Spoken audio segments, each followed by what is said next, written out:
Exposition. Rick illuminates. Exposition. Exposition is information. It's information that the audience and sometimes the characters need to know in order to understand the scene or what is happening. How much information you and they must have is key to perfecting that scene.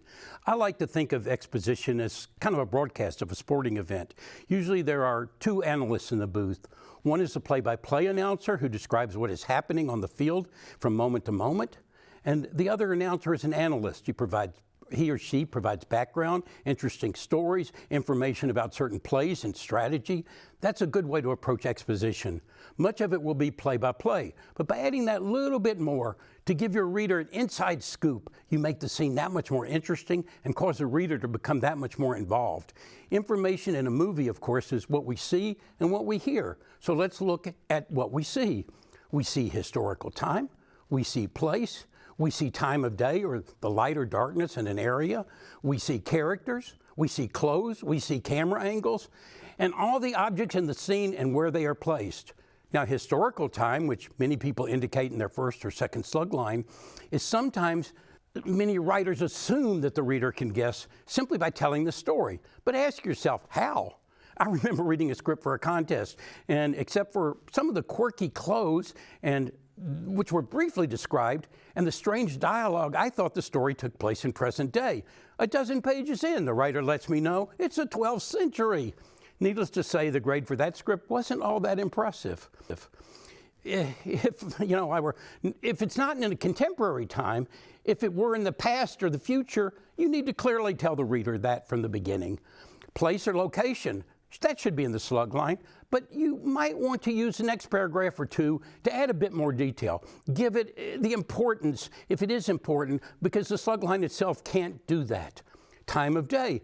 Sure, interior, exterior. They should be treated similarly in the slug line and maybe the next paragraph.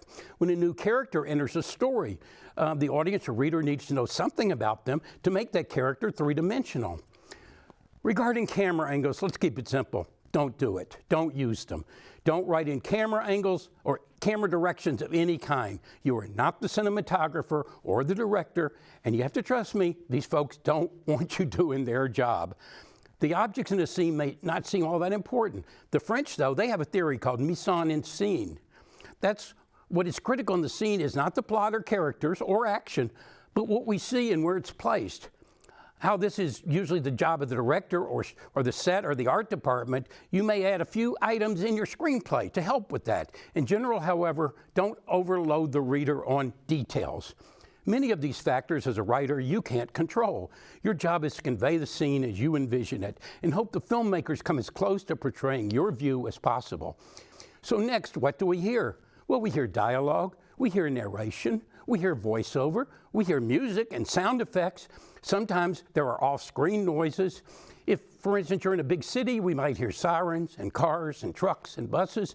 And if you're in the country, maybe the wind blowing and the trees shaking, the crickets, the birds chirping, the animals scurrying about.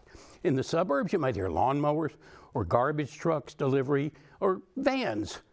Again, some of these you can briefly describe in your narratives. Others, it will be up to you and the filmmakers to add. One thing about putting music in a soundtrack in your screenplay, don't. You may think you have the perfect song, but suppose the rights to that song are too expensive. Suppose the reader doesn't like that song or hates the artist who performed it. Suppose they think that the song you love is all wrong for the scene and that you, the writer, should have known better. You do yourself no favors by adding a particular song, and you may in fact do harm to yourself in your script. So if you think that music is critical in setting up a location or telling something about the character, perhaps write something like a pulsating hip-hop beat or swing music that would make Glenn Miller proud. The critical thinking is to capture and feel of the tone and the mood of the scene. So what else do we have include in the exposition? First is backstory. What is the background of your characters? Where do they come from? Where do they go to school? Who are their parents, their spouses, their sweethearts, their main squeezes?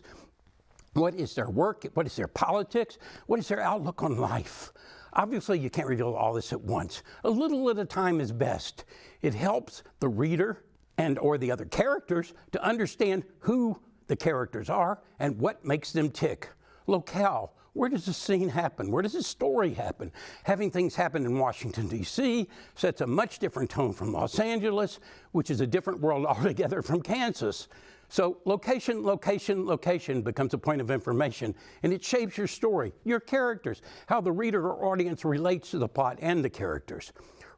Relationships. These help the reader interpret characters, situations, and often motivations.